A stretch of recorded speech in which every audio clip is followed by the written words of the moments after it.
For joining us for another session of Archeo Gaming Live featuring Sasa's gamers Kate Minetti and Alexander Vanderwalle. Really quick, let's go over what is SASA. SASA stands for Save Ancient Studies Alliance. It's our mission to reverse the current downward trend in the study of the ancient world by engaging the public and bringing together students and scholars to share their passion for the study of the ancient world in order to inspire a vast new generation of students.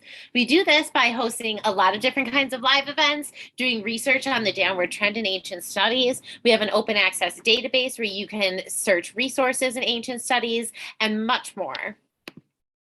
Where can you find SASA? Search for Save Ancient Studies Alliance, and on any of these platforms, please follow us on Facebook, Instagram, Twitter, Twitch, YouTube, LinkedIn, and now TikTok.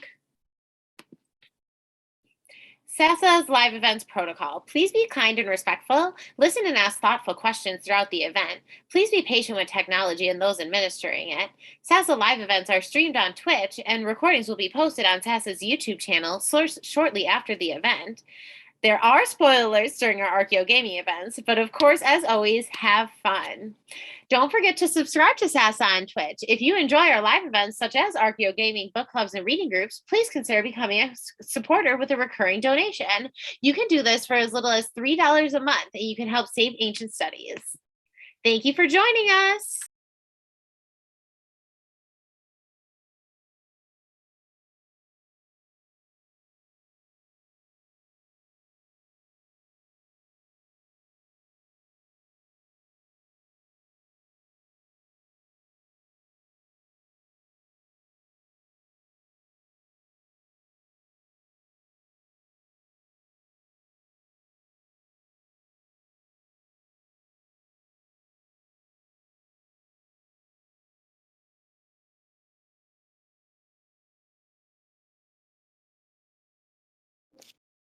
OBS is an evil entity.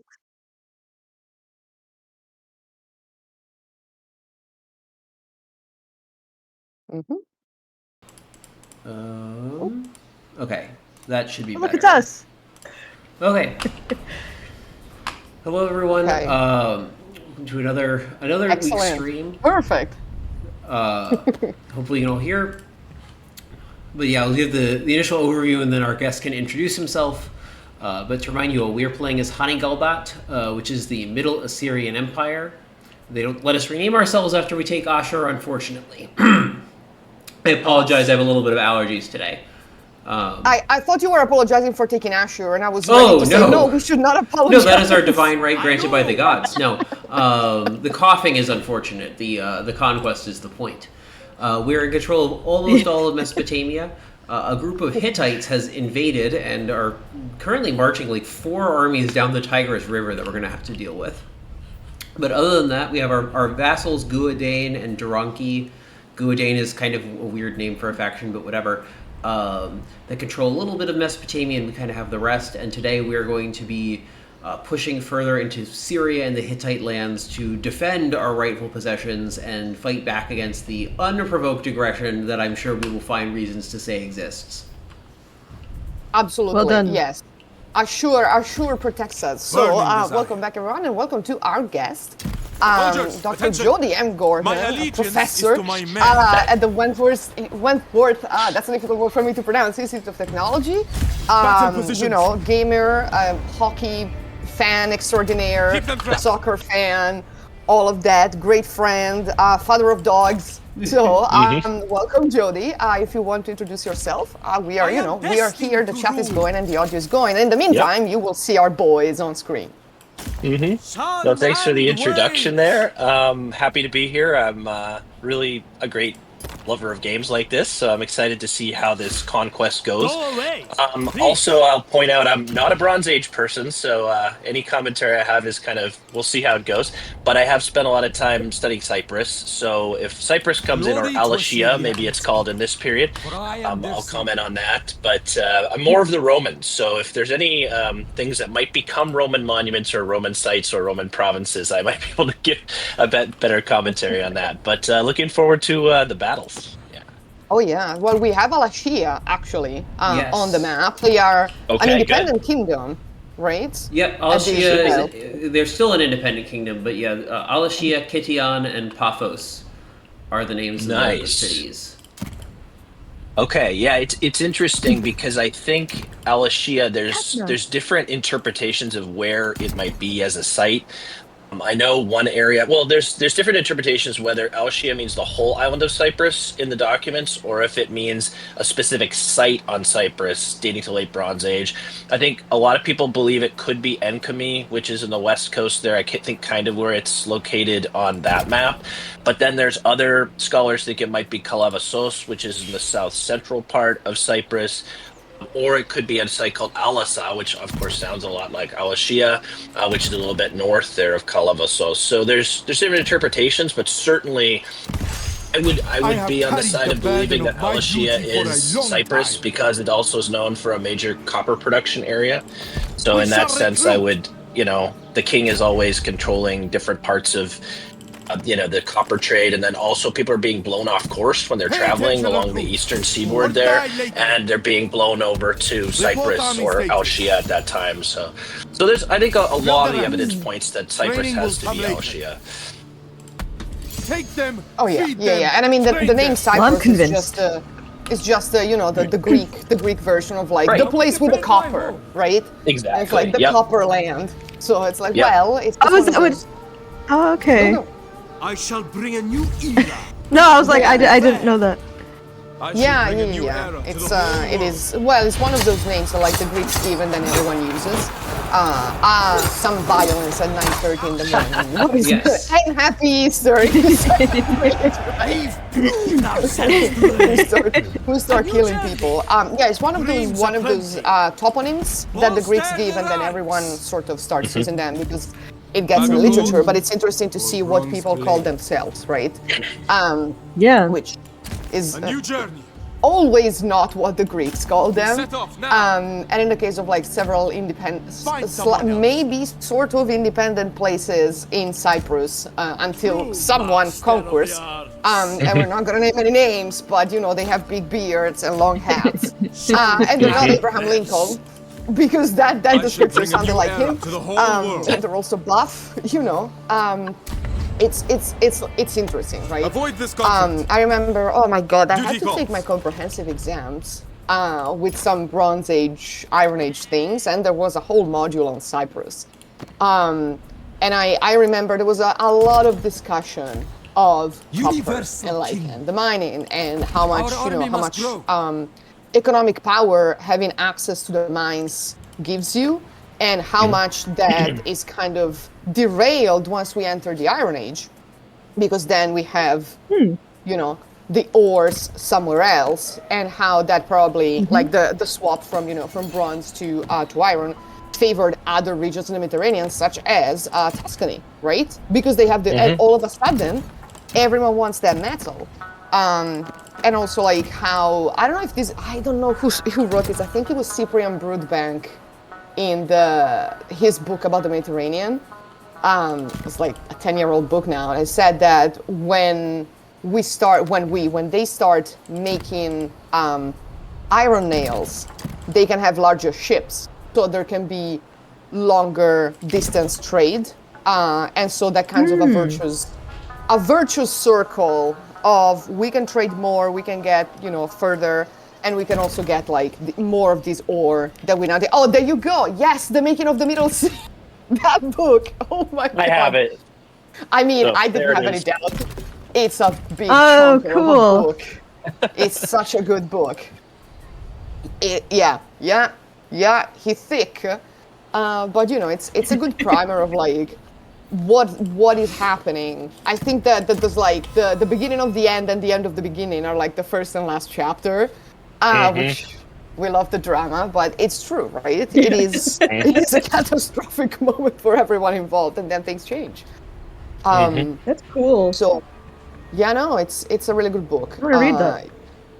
Well illustrated too. Lots of pictures. Yes, lots of great pictures, lots of great maps. Oh, and I think that's Thera on that, maybe on there. Yeah. Looks like Thera. It is. Yeah. It's one of the frescoes from Akrotiri. Yeah. But that's the boats. That's the boats that you should be going around in around this middle Bronze Age. Around this time, Yeah. exactly. So for the uninitiated, Akrotiri was one of the cities in Tira, which is the island that blew up around the 1250s BCE, maybe 1200. It's like one of the main causes that maybe helped the Bronze Age collapse. The whole island went up in smoke. Not a lot of people seem to have died in that because they knew that they were living on an active volcano, and they liked it as soon as they, as soon as the signs became clear. But the ramifications of that explosion were felt everywhere. Yes. We have Briana. Do we believe that the Tempest Stela is about The that? finest hour. I don't, but some people do. Some people do. It's like conspiracy theory territory. I am busy Some right people. now. It Some is people don't got something any that's been thrown. It is something that's been thrown around quite a lot, but I think it is more about Egyptian politics and not necessarily commenting really upon the weather caused by volcanic eruption. I don't know. I mean, Yeah. that's It would have some strong That's why- chronological implications too, wouldn't Everybody has their duty. yeah. Oh yeah, Yeah. it's it is. I mean, it's a controversial thing. Also, like the Egyptians would use the word storm, let's say a little liberally. Anything can be a storm, especially like a political change can also be a storm.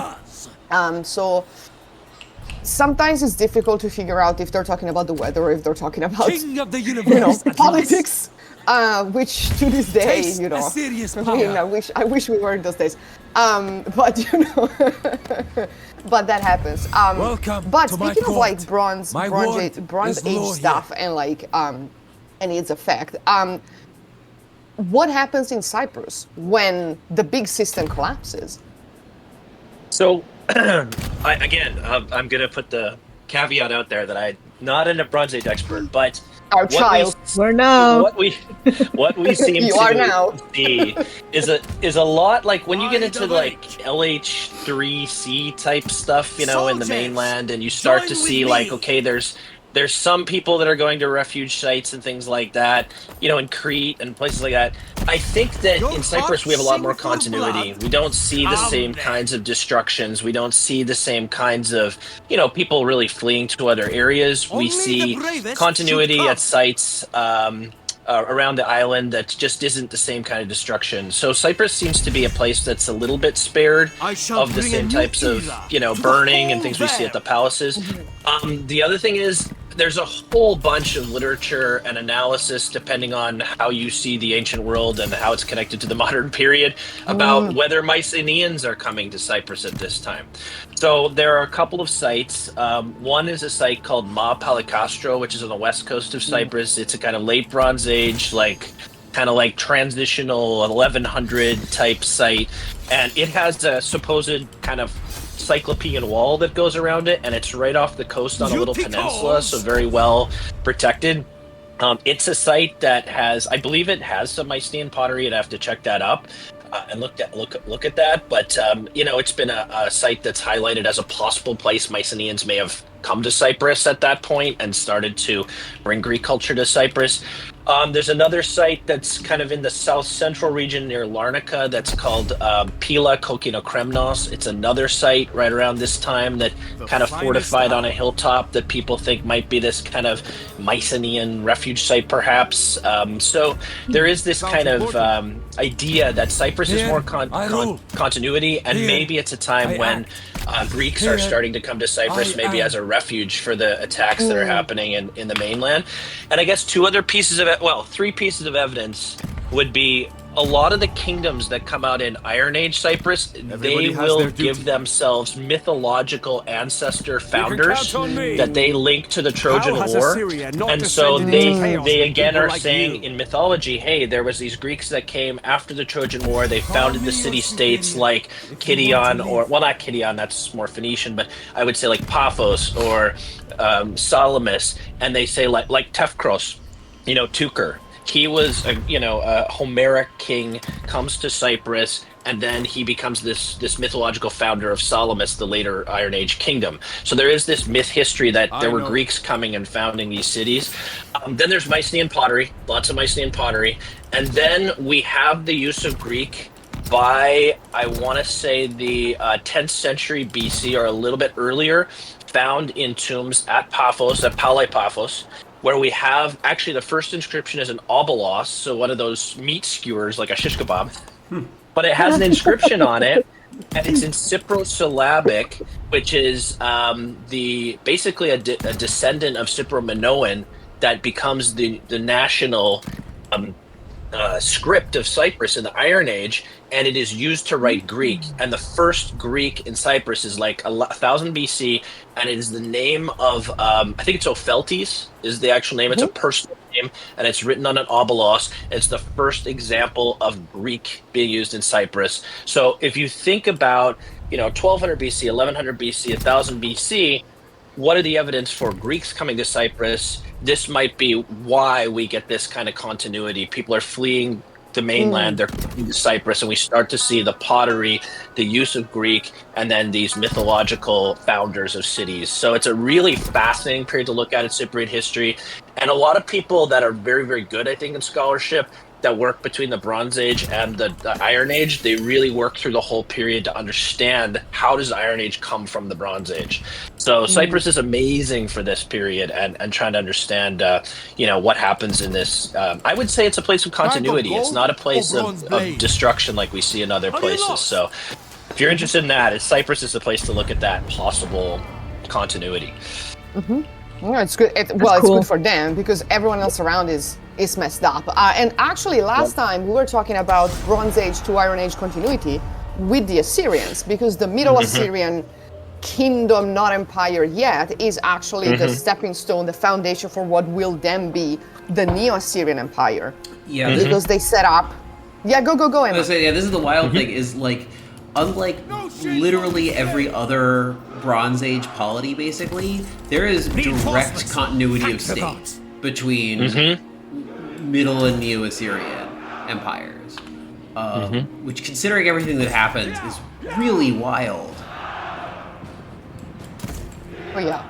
It is, and the bureaucracy is what saves them, right? This new bureaucratic apparatus and the new conceptions of kingship, and of how a king should, what a king can do, how a king should act, the divine justification of many things is actually set up in this period when there is not much of a crisis, more like a somewhat messy moment with succession and usurpers, but which, to be fair, for the Neo-Assyrians, when is there not that? Right, it's a day that ends in Y. So is there continuity at the site of Ashur then? Like, what is the chronology of Ashur? Like, when is it founded and does it continue through this period? So Ashur is continuous from the, I want to say, the 19th century to the 7th. There is a single dynastic line even that runs from the earliest period. So you have, I don't know how much you know your early Bronze Age, Akkadian period history. Not well. I know Sargon. Yeah. So after Sargon, and after the Ur-3 period, there's this period of division, of course, in Mesopotamia. It goes back to city-states. Right. I know Gudea of Lagash is in there too. Yep. This is after this. This is just before the time of Hammurabi. You get a guy in Ashur named Shamshi-Adad, who founds the old Assyrian Empire. He briefly takes control of a large section of northern Mesopotamia, but it doesn't outlive him because his sons are all kind of stupid. We have really good written evidence of his kids and all the letters that he sent to them, being like, "Why are you so bad at your jobs? Please." It wasn't a great family. I'll be honest. I mean, points to a good Assyrian family. Well, yeah, but I mean, like, on the one hand, the son was like forcing his diplomatic marriage wives to live in huts, in the middle of nowhere instead of in the palace because he did not like them. And on the other hand, his dad was really mean to him about it. So like, no one is free of fault there. No one is safe. It's like generational trauma passed down. That family rules Assyria for a little while, and then there's this like period where there's a series of rules by non-royal individuals. The last of those has a son named Belbani who becomes king. And the sons of Belbani will rule Assyria until, depending on whether you believe Sargon or not, either Sargon II or Ashur-nasir-pal II, the last king. It's a long... Yeah. It's allegedly uninterrupted. Yes, it's still very long, even if it's not the only dynasty that ever rules in Assyria. And if it is the only one, which it very well plausibly could be, like, Sargon II is either like an unfavored cousin or brother, or he's like a random general who usurps the throne, and we don't have the other side of the story. But either way, that dynasty was the one that he needed to present himself as because that was the source of legitimacy. And yeah, this line continues to rule in Assyria, but it's only a city-state for another 400 years. Then around 1350, it starts to become a territorial state by absorbing Mitanni, and then it's another. That's the Middle Assyrian Kingdom, which we're currently in. That lasts maybe 250 years. It shrinks back to the city of Ashur and Nineveh and the environs, but it doesn't totally go away. And then it re-emerges when things are stable enough for empires to exist again at the beginning of the 10th century. Well, I guess at the end of the 10th century, really. So they have their own continuity. Yeah. With some shrinkage in there, which, it is of great inspiration to all. I tell my students that the Assyrians are like cockroaches, very difficult to kill. It's like you can't get them out of the map. Unless you're a much later ruler. So speaking of Assyrians, so this is our first taste of like a field battle. Yeah.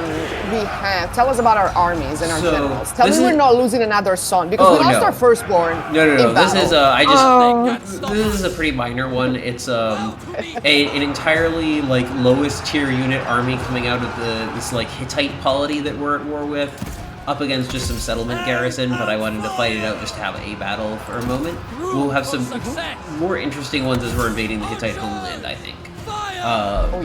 But yeah, the one weird thing, the thing I like to complain about is that they added cavalry, which if you know your Bronze Age warfare, of course, it is an Assyrian invention, but it's an Assyrian invention of the 10th century.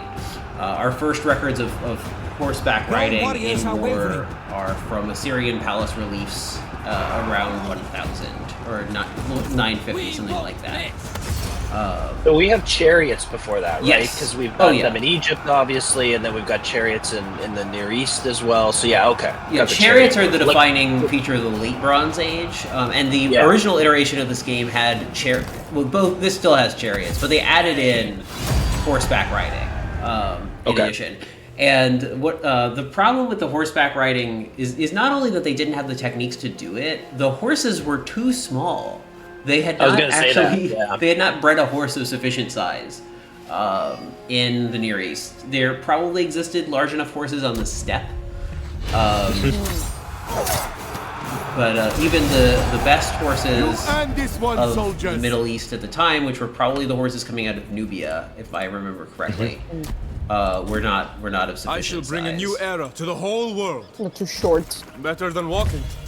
Oh, so we're coming out. Okay. So we're coming out of Nineveh too. Yeah. So this can be a more of a real. Let's do this one also because these are actually more competent troops, and I can show off the chariots because we have a good number in this army actually. Please do. Yeah. So the Arcanist in the chat is saying that the long-standing Total War fan base were rather grumpy with the gameplay that a realistic Bronze Age army provided. Yes, people had no idea how to use chariots too. This is one of my favorite things. People are like, I charged my chariots into enemy infantry and they all died. Yeah, they're chariots. Okay. It's skirmishers. Look at the chariot. Does this look sturdy enough to hold up to anything? No. They're like, I like to liken them to Lamborghinis, at least in the expense world, but they have the durability of a glass butterfly. You cannot have them stand in melee for more than 3 seconds. Unless you're the Hittites and you have these like huge boxy like spear chariots or whatever. But what we're up against is there's a Hittite army. The Hittites are really big on their like heavy armored infantry. They chunk. Slow moving. Yeah. This is also. Ooh, I like the sound of that horn. Yeah. This is also what the sea people in the game like to do, though we are not going to be facing many of the sea people. One of the things I'm really happy about what they did with the map expansion is they added in not only like the Mesopotamians, but also a lot of the people who are just kind of around Mesopotamia that we wouldn't hear much about otherwise, like the Urartians are in the game. Not a people you really get very often, but these are some Urartian or Sumerian horse archers. The sound is great. Even though sometimes they yell things that have nothing to do with their own gods or their own kingdom, but that's okay. Also, Arcanist in the chat is telling us, one, that, there's only so much complexity you can get out of guys on foot with variable armor and different weaponry. Yeah. But Creative Assembly put a lot of work into complex infantry programming for this very game. So you can do retreats, like fighting retreats, which are a big improvement. So because in the old ones, if you wanted to retreat, you would just be routed. Yeah. In this one, you can retreat like in a more orderly way, which is something that infantry armies would have had to do at the time. But it's just people are so used to playing civs with cavalry, right? Because the first one was Rome, then you got medieval, then you got Shogun. No, I think it was Shogun, medieval, Rome, medieval 2, and then you got like a couple of gunpowder era games, and then Shogun 2. Yeah. And then they started doing Warhammer. And and Warhammer, but Yeah. I do play the Warhammer, but that's a very different kind of game. We're not, for those of you who've only played the Warhammer version and are for some reason watching this, I cannot cast any spells, unfortunately. I would like to. So do you guys know much about what actual battle formations were like in this period? I mean, do we have any depictions or anything from the Middle Bronze Age? Because, I think a lot of times we play these games and we just kind of stereotype, like I'm always thinking, like, where's the Phalanx or where's the Roman Legion, But you kind of see massed groups that are working together, but, I don't know, maybe we have some cuneiform evidence or something of talking about a battle or how it happened. I just don't know anything about it. So what do we know about Pharaoh? There's all the records that we get from this period are deeply ideological and royal in terms of what they're doing, which means that they have basically no interest in accurately depicting a battle. We do have a number of artistic depictions of soldiers from all periods in the Bronze Age. I actually don't know that many in the Middle Bronze Age that would be particularly good. I know in the early Bronze Age we have the Stela of the Vultures, which some people have used to argue about like how Sumerians were fighting. Notably, it features soldiers marching in lockstep with their shields kind of braced, kind of like a phalanx with a general out at the front. And we have several depictions. The Egyptians give us several good narrative accounts of battles. However, those narratives do not tell us very much about the actual conduct of the battle. And they especially don't tell us about stuff like formations. We know from the account of the Battle of Kadesh that what we can say was almost certainly is true, is that the battle was dominated by chariots. That was the part that actually mattered. The infantry were kind of secondary. And that the Egyptian army was organized into 4 divisions of 5,000 soldiers each, which would have marched quite a ways apart from each other and were probably mostly independently organized, with the pharaoh leading the foremost division, the division of Amun, and everybody else kind of trailing behind. But we don't know much about how the actual battle was conducted, or how soldiers fought. Like, there isn't... we don't have like an army field manual from Egypt or an author who decided to write a description of tactics or whatever, like we do for the Greek and Roman periods. Like Battle of Megiddo kind of has that. Yes. There's Kadesh. I just came across it. Yeah. Yeah. Oh yeah. Megiddo. So that's just happens to be. So what Megiddo gives us is we get a depiction of how long, like, of the march to battle, of the decisions made going into it, but all those are written in such a way as to make Thutmose III look really brave, so it's kind of unclear how true they are.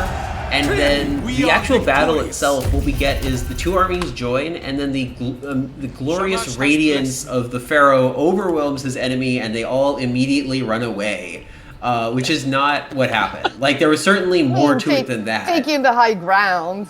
It is a very it's a very evocative description. It's also interesting when the Mariano run back to Megiddo and the people close the fucking doors and they have to be hauled up the walls with sheets because the doors are closed. They're like, no, we're not letting anyone in, goodbye.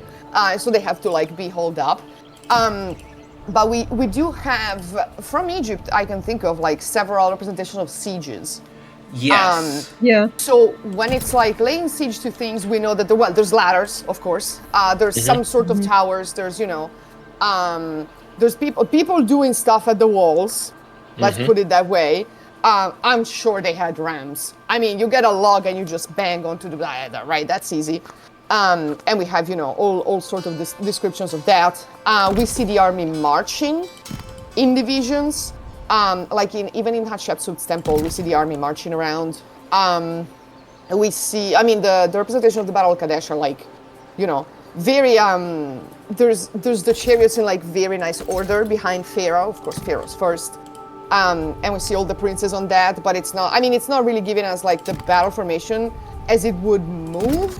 But it shows us the thick of the action, if that makes sense, right? When you see the bird's eye view of the battlefield is like more or less it's this, right? But on the walls of Abu Simbel. And then for the battles of Ramesses III, right? We have a lot of, it's a lot of chaos on the ships. Yes, that one is... Yeah, the Battle of the Delta is one where I think the depiction given is kind of realistic. But again, this is where we fall into the territory where you have to be cautious about it. Because first of all, everything's schematic in Egyptian art. They're uninterested in representing what happened at this particular moment. They are interested in giving a general and perhaps idealized depiction of the world. And so, for example, the fortresses that we get in Egyptian art look all exactly the same. And we have Egyptian fortresses that have been very well excavated and documented, and it's not like that.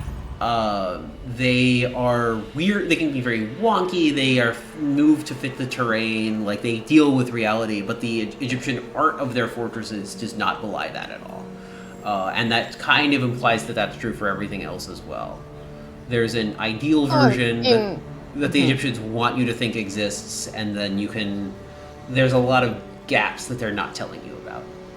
That also helps with, like, in art history, if you are showing images to an illiterate population, you need to have one type for each thing that you want to represent. This is what a fortress looks like, right? Oh yeah, absolutely. This is what the army looks like. From the chat, Arcanist is telling us that you can try and figure out some stuff from military inventories, which is how a lot of debate about how chariots were used is litigated. So the Ugaritic Palace archives mention chariot teams being comprised of 3 people. So a driver, an archer, and a warrior with a shield and some kind of heavy polearm, Testament to Asteria's supremacy. which makes sense. It's it's a big chariot. Oh, there we go. Oh, yep. So this is our second Wow. tier victory. Look at our king with his manly chest out. Wow. Our troops marching. I mean, he's sort of a Mediterranean man. I mean, all related after all. That's our palace. Arthur, look at him. Standing on the enemies. Wow.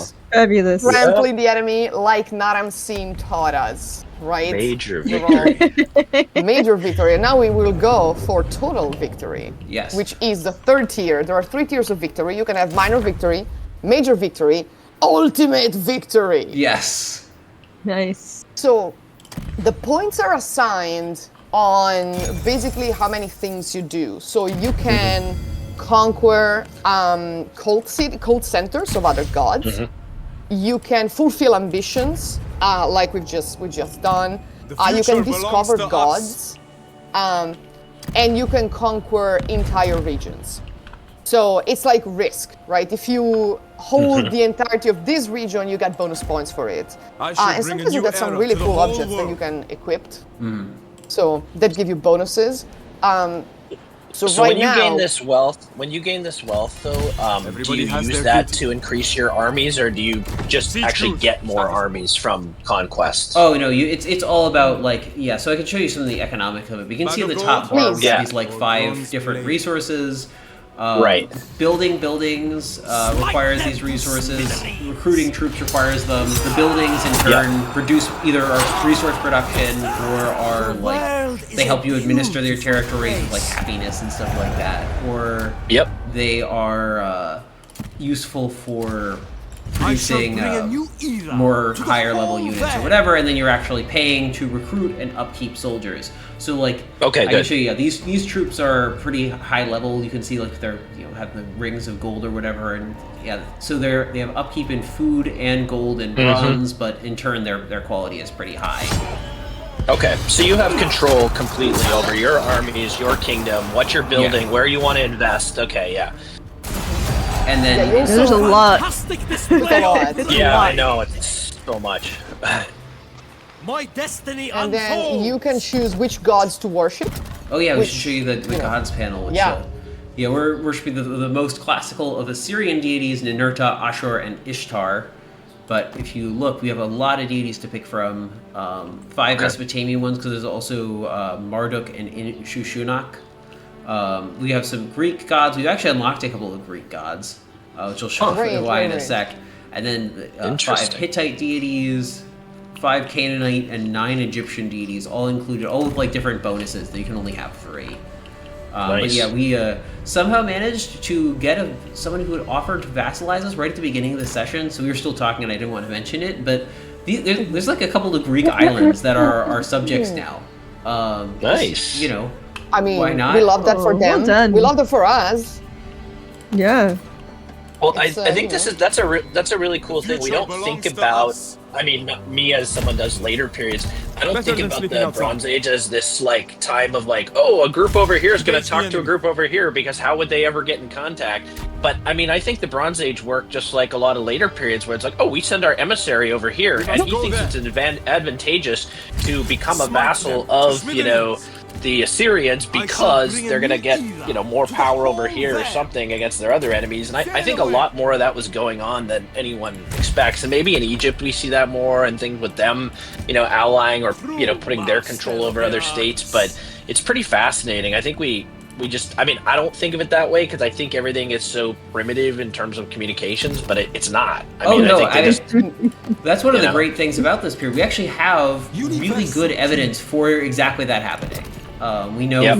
for certain fact that there was a huge amount of international diplomacy. This, which Yep. is one of the things this game does well. It has it's not quite as good as some of the other Total War games, but it's pretty good. The diplomacy system, and with all the different, because there's 5 different resources, it makes trade very interesting. Bag of gold? you're trying to. And I think that's why History we know will so much remember. about Alashia, because the letters, you know, the king of Alashia is writing to, you know, Ramsey or to the Amarna. Like, we have Amarna letters where they're talking about Alashia, so it's like that's one of the reasons we have any information at all, because they're writing each other and they're trying to make deals. Take it back to my tribe. Wait, do we have their letters translated in the Amarna archives, or do we have the answers in Alashia? No, I think it's all in the Amarna archives. So it's like the king of Alashia is like offering this much copper and things like that, you know. So it's like the mention of this state that is nominally independent, that's out here, that, you know. So it's not often that. But I should point out, I remember this earlier. I didn't say it. There has been a study of tablets, I want to say, found in either Syria or somewhere else in the Levant that mention Alashia, or supposedly are like writing about Alashia, but they tested the clays, and the clays are actually closer to Cypriot clays than they are to anything on the eastern seaboard. So they may have come from Cyprus. And I can't remember the language or anything, but it's like a 2003 or 4 AJA article where they tested these clays that mention Alashia, and they may come from Cyprus, which is kind of a, quote, smoking gun that maybe Alashia is Cyprus. So I don't have the reference, but... The letters that I like from, or to, I guess, Alashia, is the king of Ugarit is sending him letters saying to see peoples that are coming. We see them, they're on the horizon, we're dying, and then we know Ugarit was like burned to the ground. And so it's really sad when you put all of that in order, because you're like, oh my god, this guy was about to die. And then he did, and it's kind of sad. So, you know, like, this is the really, when you can piece all of that together. I know. It really expands the Bronze Age world, so I'm glad that you mentioned that. Yeah, it's very well connected. I mean, can we say globalized yet? For the Iron Age, for sure. For the Bronze Age, people will fight you. But, you know. If you define I mean, how global? What do you, yes. Wow, I start the debate. Okay, please go off. What do you mean by global, Kate? Okay. Wow. Well, okay, let me pull up, you know, the 2021 book by Tamar Hodos on the Iron Age, the Mediterranean Which I must Iron Age. have around. Oh, surely you have it, because it's such a great book. Oh, that's his. No, that's not that. I have another one. Oh yeah, I've got this one. This is a good one. There you go. Oh, this is the big. Yeah. Oh yeah, So that that's one. That's Archaeology. really good study. Whoa! Globalization, Oh, that's 2016. fantastic. Oh yeah. I love these handbooks. They're fabulous. I love how every single time we have a guest on the stream, they're always run into the library at least once. Yes. During I'm the in the stream. library right now, so I'm like, I've got these all around me. Landmark monuments. Yeah, we're gonna go for that. Let's see if we can. Alright, so, oh, hello, yes, hello, all hail the king of the universe. So, from the chat, oh my god, and then I'll tell you what I mean by global.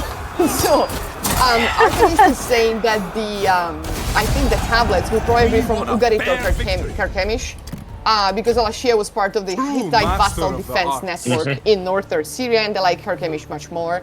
Did we conquer them already? Are we friends with them? Karkemish? Oh yeah, Karkemish is our vassal. They're actually quite large because they keep just fighting our enemies, which is, I don't really mind because they've remained entirely loyal, which is good. Block all approaches. Excellent. I mean, we can also do diplomatic marriages, which is the greatest thing of all. It's a lot of fun. And then from the chat, did they figure out the Earth was round yet, or maybe it was just a disc? I think they're still in Discworld. Yeah, the earliest attestations of a round Earth come from Ptolemaic Egypt. It's Eratosthenes in the 4th century. He figures out that it's round, that it's a sphere. I mean, he misses out on the fact that it's not exactly a sphere, but he calculates with like a very low margin of error by putting down a stick at noon in Siena and then in Alexandria, and then calculating, you know, the circumference of the thing. But at this point, they still seem to believe that the Earth is somewhat flat. And round-ish, yes. but I don't know if they were thinking in 3 dimensions.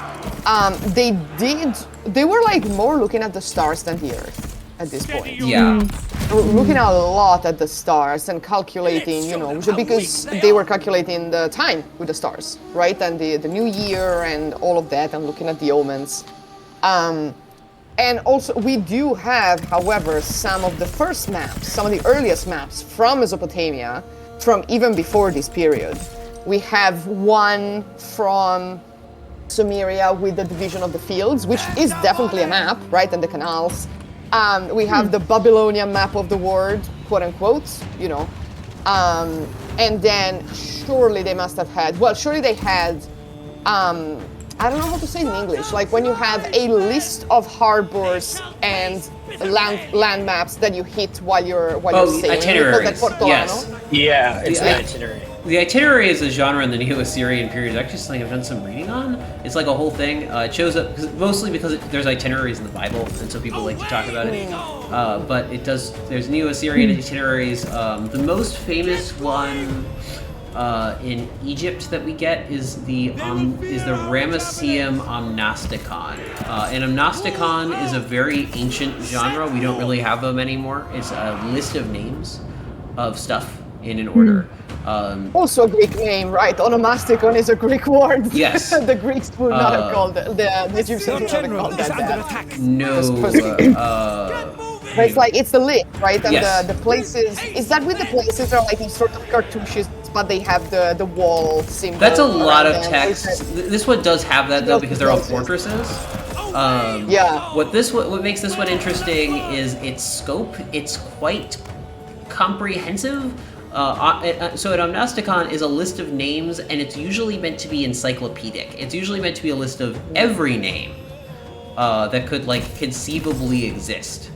So you have they're trying to name the whole universe, or at least some very large so they'll list every type of rock, for example, followed by every town they can think of from south to north. Pliny the Younger, are you listening? Are you hearing us? Exactly.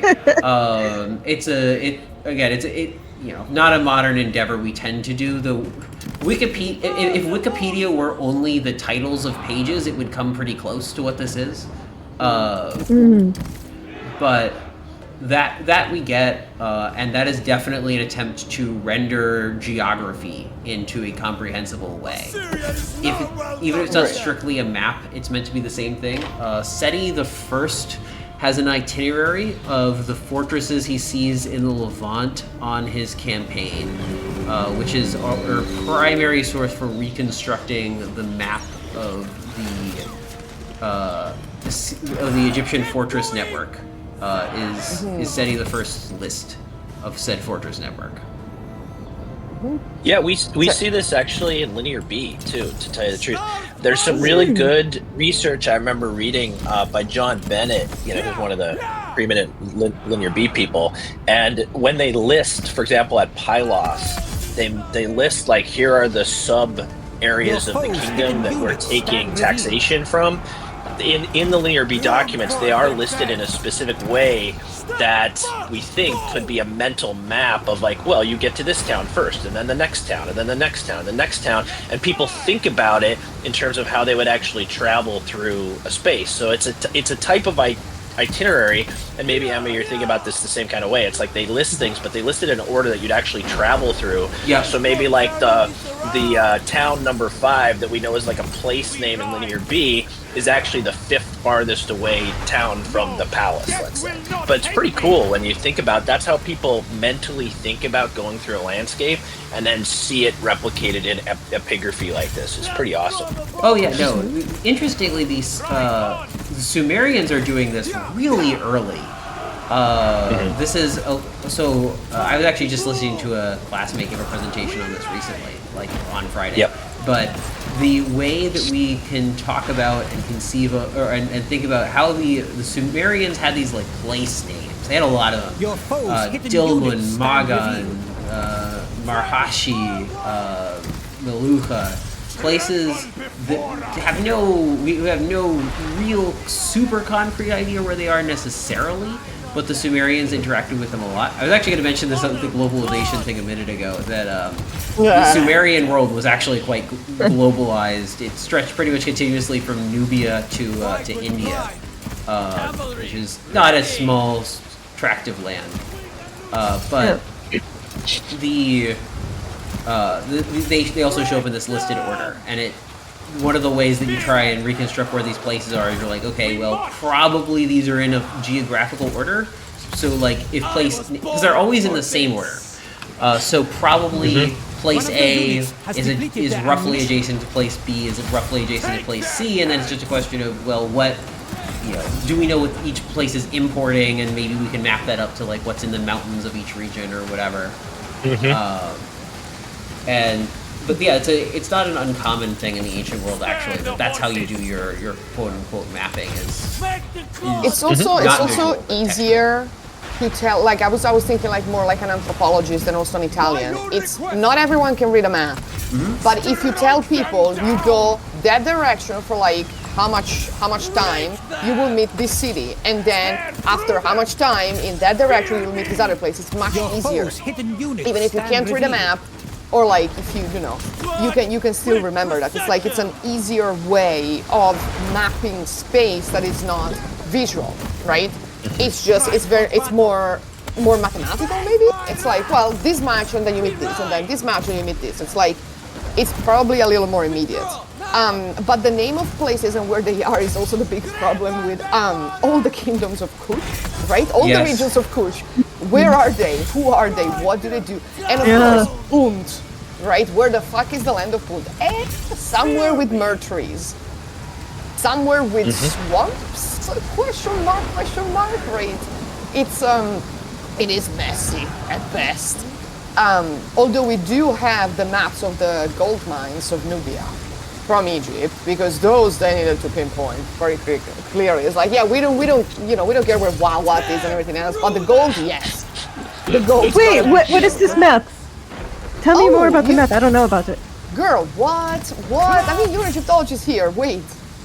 Okay, I'm gonna put it in the chat. Yeah. Let's see.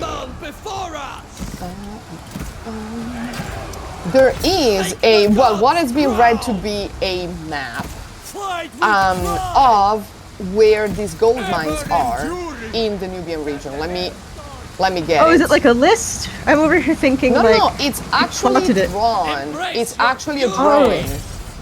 Yeah. It's I'll put it. There we go. I'll put it in the chat. It is a very hello. It is a very interesting looking map. It has what seem to be the river and or ways with names. It's like it's a bird's eye view papyrus, and there are names. There are what seem to be buildings, maybe mountains. It's a very intriguing piece. Also, yes, fighting the Hittites in the storm. We're doing it for the drama, but we could defeat them with cunning, or maybe Tarkun will graze his bulls on a race city later. We shall see. We will see, right? I mean, yes, their storm god is cool, but we got Ashur on our side, and Ninurta, who is in our name. So. Oh yeah, right. I should also mention I did rename our heir to Tukulti Ninurta because that's a nice, good Assyrian name. Also historically the name of the next important king, but. Oh right, we can take a look at the family tree now. Yes, but we've got the family. This is a soap opera. It's the family drama. Yeah, I digress. I actually also did not know about this Nubian map. It is very cool. Yeah. This is the for those of you who are not fully aware of this, because I took a full seminar on Nubian archaeology last semester, and this was like a topic for an entire week. Nubia gets a bunch of different names in the Egyptian sources, and there's a long-running and quite serious academic debate about which name corresponds to which part. In the New Kingdom, so contemporary here, I think there's a pretty good consensus that the term Kush refers to what we would now call Upper Nubia, the southern part, and the term Wawat refers to Lower Nubia. In particular, Kush probably is between the second and third cataracts, Wawat between the first and second, and then there's this like sort of foreign lands region between the third and fourth cataracts that's less tightly administered. This is our in marriage Imarazati, and then our scion Tolkulti Ninurta. Belteshazzar, that's certainly a name. But yeah, all his kids are members of the Guadane people, which is we're gonna have to annex Guadane or something. We're gonna have to annex them, exactly, and then we married. Are any of our kids or out of our kids our age? The future belongs to us. So I feel our only strongly kid about this. So Kulti Ninurta is the only one who's really of age. He's 21. I love Shala him. It can get married Shala too. I'd like to, marriage. We need a good husband for, okay? Dudu. Dudu was the name of Silvio Berlusconi's dog. We're not marrying her to Dudu. Okay. So I gotta put my foot down on the neck of the lance. Yeah, Vana, it's a little bit of an age gap, but it's something. 10 years. Yeah. But he's devout, and he's one of us. Yeah. In particular, he will not produce kids for another faction. Important. Well, at least all these kids have good Assyrian names. I was worried that Imaraziti would give them Hittite Weird. names. Which would be a problem. Oh God, we would never. That would be a problem. We feel on this channel, in this house, we feel very strongly about names. Yes. So we're like, we need to rename people. We also feel very strongly about fashion, so we try to deck our generals with like good armor, but it also looks cool. We never had a man as cool as one of our sea people generals. Oh yeah, the fashion victim, as you called him. Yeah, he was the moment. He was an icon. He really was everything a Bronze Age warrior should be. He had so many crests. He was dressed in bronze. He was one of the bronze men, of which Egyptian sources talk. He was, and here, of course, he had a big beard. All of the men here, the moment they turn 16, they grow a giant beard. It's just immediate. Like, you can't escape. It's like everyone's like... Yeah, as is a proud Mesopotamian tradition. I am busy right Very true. So can we go back to like the fighting for a second, and the armor? Because I was thinking about the warrior vase, right? There you go, yes. And so this is a good one. We're talking probably like, 1,300 or something like that, 1,250.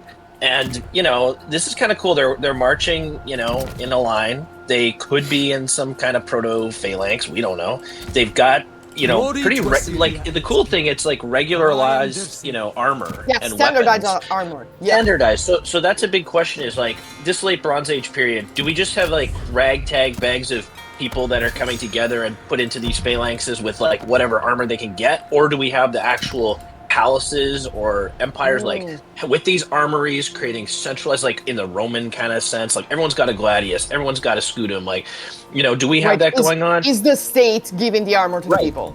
The Egyptian state was, as to my knowledge at least, because at the very least, the Egyptians were a deeply bureaucratized state and society, which makes me very strongly believe that at least a lot of what was going on was standardized. It probably wasn't perfectly standardized. It was probably kind of messy around the edges, but they had a huge military bureaucracy, multiple rank, like they had multiple levels of generals and like division commanders and like people who were in charge of just the chariot wing of the army and whatever.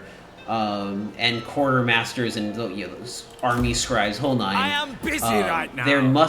That would have contributed to some degree of standardization. Like again, it probably would not have been a Roman army where everyone has their exact same like state armory issued, weapons, but there would have been a degree of standardization. And especially a degree of state providedness, even if the state is like kind of scrounging up what it can.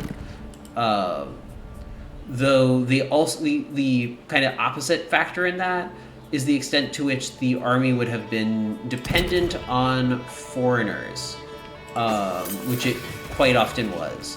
Very like, especially if the army is marching through Canaan, they would certainly be recruiting troops from Canaanite allies, which is to say impressing random villagers, and adding them in, and they certainly would not have been the same degree of standardization as like the 1,000 guys from Memphis that were all recruited into the army at once by a single commander for that campaign. Yeah, I mean, it's just that I totally agree. I think that there was a huge ability for accounting to, run these bureaucratic states. And even if you think about, the Mycenaean state again, I mean, the accuracy that they seem to have on taxation, I mean, if they're looking after how many bushels of hay or whatever are coming into different parts of the, kingdom, they're definitely able to say, well, this many troops were taken from this village or whatever, and we have this many spearheads and things like that. So, the level of bureaucracy is impressive in all of these states.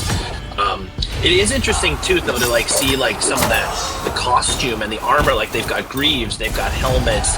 Interesting that the Mycenaeans, there's no beards on them. Like they're shaving their beards, I guess. It's just a different cultural. You don't want to be pulled by the beard, probably.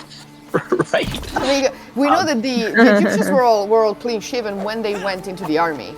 Like you got maybe the mustache if you're like an officer in the old kingdom. I mean, old kingdom Egyptians had like the fucking mustache. They liked their mustache. It was all it was all the rage back then. But they would get like a shaven. We actually have images of new recruits being shaven, like with the barbers working. But then when they're marching, they have the wigs. Yeah. Right. That's cool. Not really helmets. Sometimes they have the skull cap. But yeah, it doesn't. I can't think of like Egyptian officers having helmets. Pharaoh, yes, but it's a crown. It's not a helmet. No, there's no helmet. Yeah, which doesn't sound very safe, right? No. Ancient Egyptian OSHA. And then you get into the question with Mycenaeans again. It's like, are those boar's toothed helmets like those are just ceremonial, right? Like you're not actually wearing that. You're not actually wearing that. I don't know. We have representations of them wearing them in what what is a war formation. Oh, that is fashion. It's fashion, tooth? Jody. Look it up. Yeah, I don't. But it's got the horns and everything else. Like it's also like the practicality of a lot of these things, right? Especially if you're like in Bronze Age warfare and there's like people are throwing stuff at your head, you may want something to cover yourself. I also had the same idea, chat. Studded leather, easier, right? And to be fair for the Egyptians, if you are marching in the heat, you don't want your head to be boiling, right? So you may want a sort of some wig to protect your head from the sun. But also when you're like in a siege situation or like there's people throwing stuff at you, right? It's also interesting to see how armor evolves in response to warfare evolving. Say what you right? have to say. We need bigger shields to protect the person to our left. So the hoplon becomes giant, right? It's like big chunk. In Egypt, you have these like different types of shield. They're lighter. There's like not this big bronze things. Probably also because you have to think about the terrain. Bronze overheats in the sun. You can't hold on. Like it's gonna be a problem. Also, yes, shaving the head is a reduction of lice problems.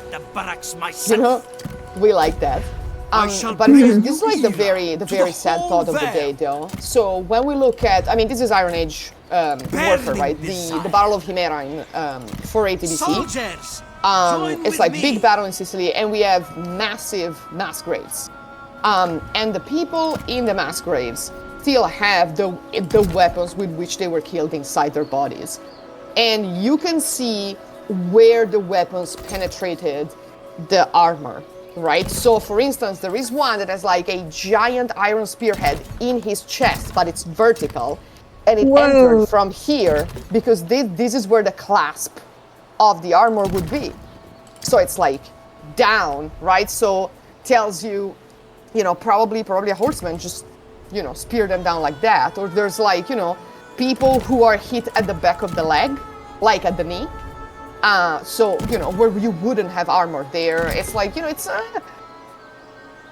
you can see a lot unfortunately from the bodies, if the bodies are preserved. But yeah, it's a question. I'm thinking of also like other Mycenaean representations of people I go. fighting, maybe Welcome to my in a court. line. My word is Maybe law it's the here. one that's like, are they staggered? There's like someone with a big shield, and then there's like archers, and they're not wearing a lot of armor. Well, this is but this is an interesting one. You know this one from Oh yes, I know Pylos. that one. There's like Yes. The barbarians fighting the quote Right. Mycenaeans, and they have Right, like the no armor at all, and they're getting They have long stabbed with hair. spears. I know, it's like such an interesting, and I guess that's a river, a river battle or something. But yeah, that's a fascinating one because you've got like this clearly tribe or something that has no armor. They have some weapons, but they don't really have anything else, and they're fighting like it's like a nuclear war, right? It's like, hey, we got nukes, and you got animal skins, right? It's like it's like long. fascinating. Yeah. Come at us, come at us. So I posted a nice link in the chat about Mycenaean warfare. There are some of these representations. Also, I mean, we can talk about the Griffin tomb for hours. That's the tomb that was found in Pylos a few years ago, and it's just incredible. It's a tomb of a warrior who also had several combs because long hair was a status symbol. And like some fabulous seals. I can't find the image I'm thinking about. My But there is one. allegiance is to my men. Also, like, big axes. Big, like, Mycenaean armor Whoa. protects the neck. Because, Yeah. there you go. Because, that's you don't want... You don't want that. So, speaking of war, what is our situation on the field? Because I've seen, these annoying Hittites being Yeah, taken away. So from the map. they took Nineveh because they just had one massive army left that they just sent down the river. And so I paid the army that they had sent to disband. And so now Yes, we're that going is something we can to do. take Nineveh Yeah, back I mean, next turn. It's on par for the course for Nineveh to be taken and then, retaken and then taken and then retaken. And Nineveh's not Right. in a very safe position. This is one of the things about Assyria. It's just it's an unsafe spot, so you're always having to constantly fight. Speaking of which, I think we're going to try and... There's a little bit of Aurora 2 left here, this state of Shubu, and I think it's worth trying to take them out to secure full control over a couple of provinces. Before we move further into Syria and take on and this is, I have to mention the name of this faction because it's so weird, Yahawilan. What? Who? Well, that's exactly it. I know exactly who this is. It's rather fitting. Yes. Today is Easter, of course, and also just after Passover. Yahawilan, that is derived, certainly, I imagine, from the name of the Israelite god, as originally rendered. That is Yahweh, Yahweh, however you would like to pronounce it. That is the god who would go on to become the Christian, Jewish, and Islamic god in, of course, later practice. In the Bronze Age, the name is first attested, I want to say, in an Egyptian stela of this time, of just about this time. There's a group of Canaanites of Yahweh. Is this Merneptah? This is It has to this be is not the Merneptah. Merneptah. Merneptah is the first Okay. attestation of Israel. Okay. I was, I was ready to put the blame No, on this Merneptah. is I mean, this is come on. Ramses the Second. I want to say that you get this like Yahoo Close people. So it's not totally inaccurate. It is a little wild to see in a modern thing though, because many people have a taboo against saying that name, especially like almost all modern practicing Jews do. Because that's something that developed much later. That's like a Persian Empire, Hellenistic period thing to do. But it's kind of wild seeing it very casually in a video game. Oh yeah, Yahoo Sashu. Let me find this stela Another year, another and campaign. put it in the chat. There we go. Sounds important. Whoop. There we go. We have a whole publication, which is, yes, open access. Excellent, excellent. So let me put it here. Yes, the earliest bronze armor is, of course, the Dendra panoply, which is, Clearly, we are victorious. it is a fashion statement for sure. It's big Shamash and, has blessed me. and chunk. Before we get on from the Bronze Age armor from Greece, I want to make sure we remember the new battle agate, which is insane. Yes.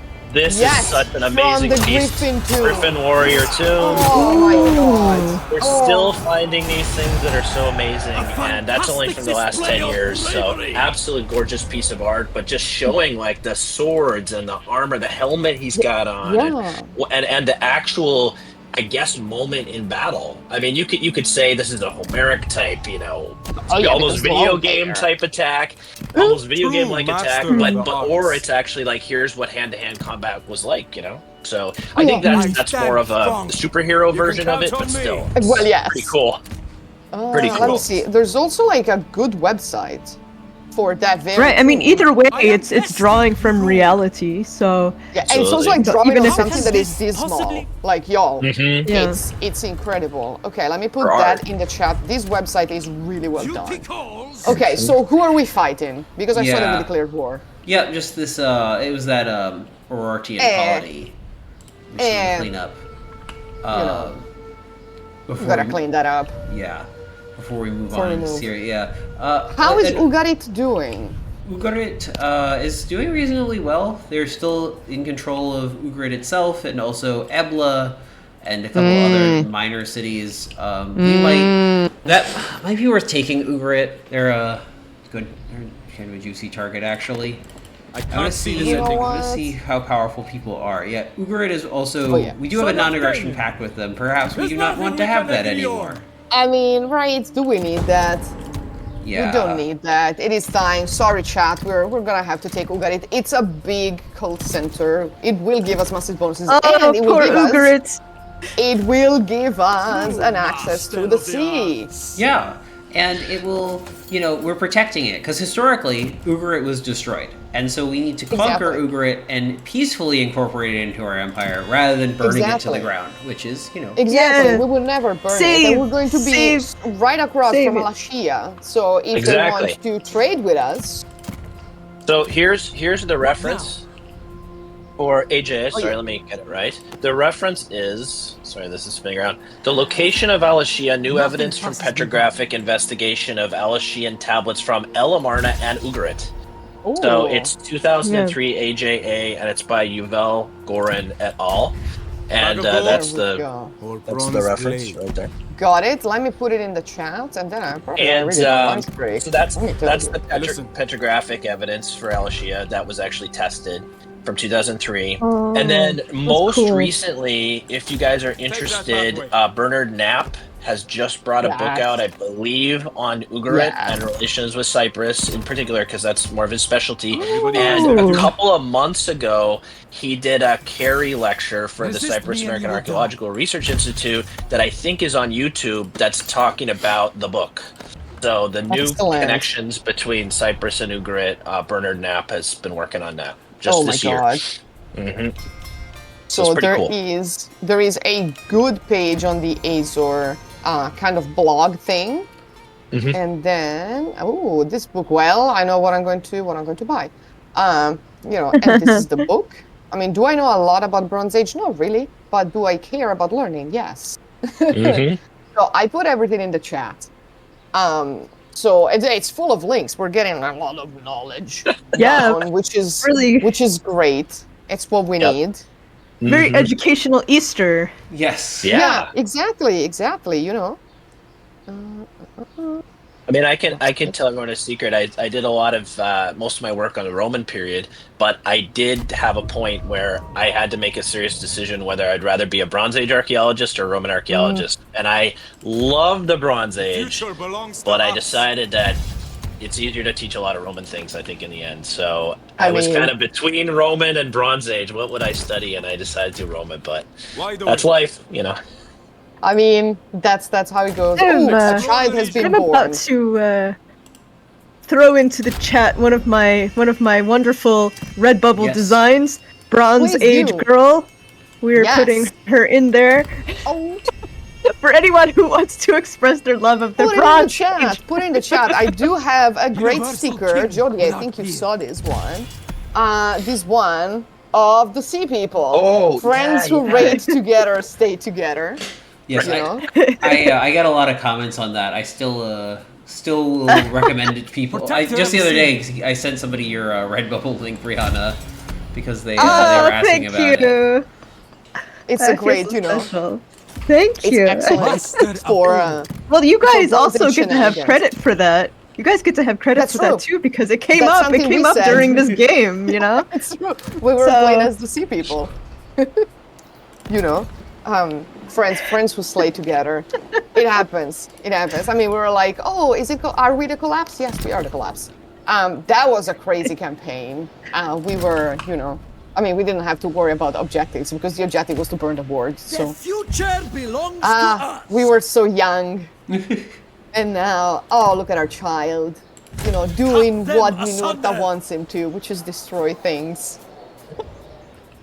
It's always great, you know, they grow up so fast. I remember when he was born, and then all of a sudden he had a beard, and now he looks like a 40-year-old man, even though he's Yeah. 21. Glory. Yes, So did of he have like a course. smiting mace I am baby destined rattle to or rule. something? Probably, you know, it's like, surely, No. he had a little hilarious. onesie with a fake beard on it, Yep. surely. Yep. I can Yep. see that. Like Now a the bib. first thing you do is you stand with one arm like this, and the other arm goes And out then you holding hold- things.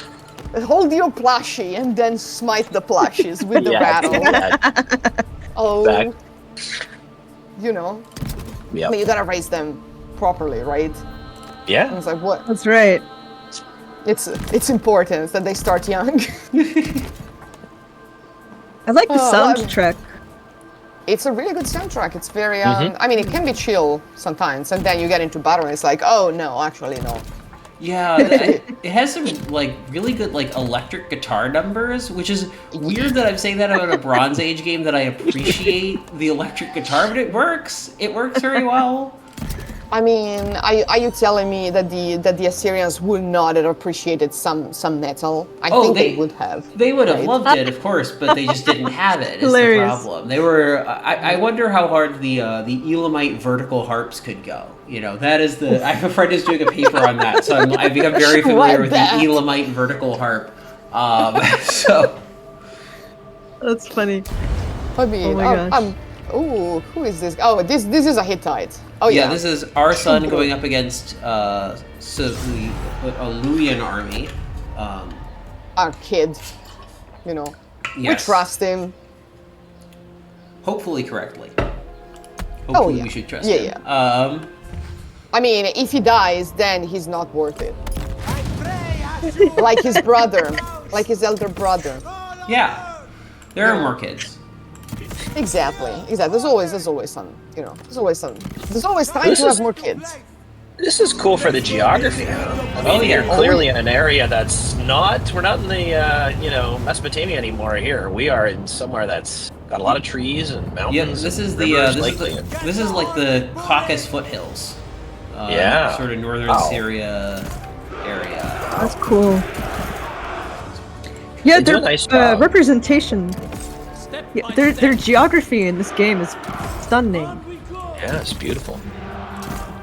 And it's good because you have to take advantage of the terrain and think about the terrain when you're fighting, like what kind of units, what kind of, how much of it do you want to set on fire? Yeah. You know, the usual Bronze Age preoccupations,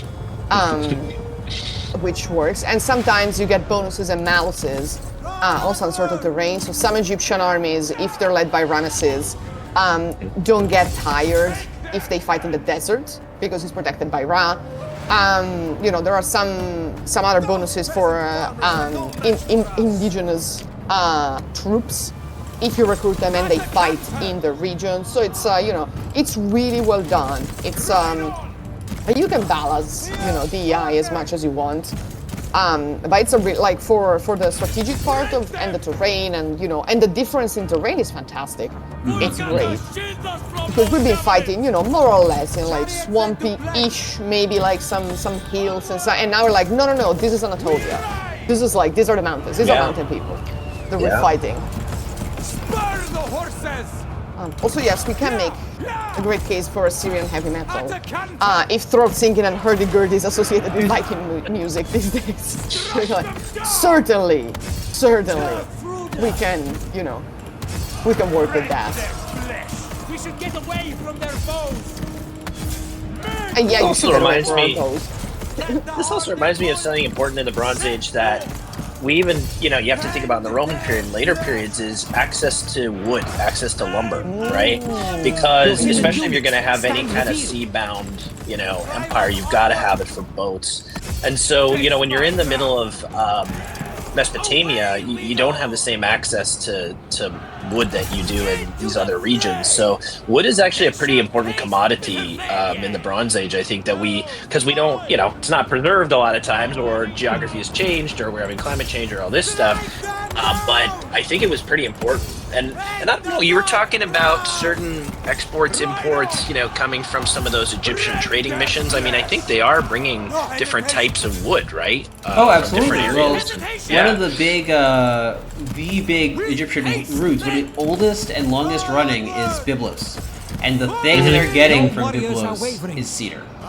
Yeah, cedar's a Lebanon, yeah. Yeah, Biblite cedar shows up. You should talk about preservation. This is one of the luckiest things that we have. The timber beams in the Old Kingdom pyramids survive somehow because it's so dry that they've just lasted the 5,000 years. And it's Lebanese cedar. Oh, slapped the microphone. We have records in the God, I wish that we had the whole thing, but the Palermo stone, this broken up bits and pieces Old Kingdom year annal, and some of the years, it mentions one event per year, and some of them are either the construction of ships or the bringing of wood for the construction of ships.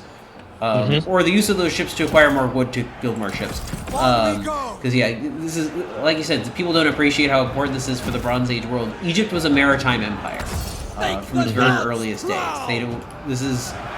Nobody thinks of it that way, but that's what it was. It was deeply invested in the Mediterranean sea trade for its larger economic prospects. And they sort of had to. Yeah. So tell me also what you guys know about the story of Wenemun. Oh, yes. Real or not? Because this is bringing together Shia and the wood trade, because it looks like they were traveling to get, Cedrus Libani, it says. I'm looking at it on Wikipedia right now. But then they get shipwrecked at the end to Al-Ashia, and that's where the story ends. So, they're traveling up, they're getting the wood, they're trying to come back maybe to Egypt, they get blown off course, and they end up... And it says, this is really interesting, at the end here with the... when they get sent to Al-Ashia, or they go blown off course to Al-Ashia, Wenemun, I guess, arrives and is almost killed by an angry mob before placing himself under the protection of a local queen, whom he called Hatbi, and that's where the story breaks off. So, there's queens on the coast of Cyprus that are protecting these Egyptians that are going to get wood. What a cool story. I wonder... Do you guys know about this? Yeah, I've read it in part. Okay. I read the first part of it. I did not finish it, so I don't really know how it ends. I always fall on the side that this is literary fiction and did not really take place and is more meant to convey a vibe than it is something that actually happened. Sure. So we don't know whether that... But it is true that at the time... we can see close to the Third Intermediate Period, but already at the end of the New Kingdom, a problem with wood, right? Because there's not enough wood coming in, because there's a mess in there. And you can actually see this in burial practices, right? Wood becomes extremely rare for sarcophagi, so we start having cartonnage coffins, uniform coffins. We have recycle of, great-grandma's sarcophagus. I mean, she's not gonna eat it anymore. She's the Osiris already, so we're gonna take it and, and reuse it. Because the trading routes, I always have issues with that word, are closing, right? And and the West Asia is messy. So you can see that. We don't really think about it. And also, from the chat, the battlefield. Someone asked, that's why Egypt built reed boats to save quality wood. Probably, and also because you need to be extremely wealthy to import the timbers, whereas reeds are available to everyone. And I mean, if you only need to cross the Nile or go fishing, you can use your reed boats. That's not a problem. But if you need to transport something bigger, something larger, then you gotta Wow, we're getting our asses handed. Oh yeah, the Elamites have kind of come out of. So we have Elamite invaders have our own version of the Sea People came out of nowhere, and we are going to be we're going to have to take it back, starting from Babylon, I think. Find someone else. Are we really surprised? But no, then if you need like to transport big things like obelisks, like trees, like other things, then you need wood. But yeah, Egypt is very invested in the Mediterranean, so much so that they plant big harbor cities. They're not really emporia, but they sort of work like Peru Nefer, which is Bon Voyage, up in the Delta. Then they moved the capital to the Delta at one point because it's closer to the larger Mediterranean. And then they end up allowing a bunch of Greeks to actually have their own city in the Delta, to have Naucratis, right? To open up these these much larger markets that they can have, that they can control. Like Naucratis is technically Greek, but it's still controlled by the overseer of the Mediterranean. And they send tithes to the temple of Tanis, the temple in Sais, right?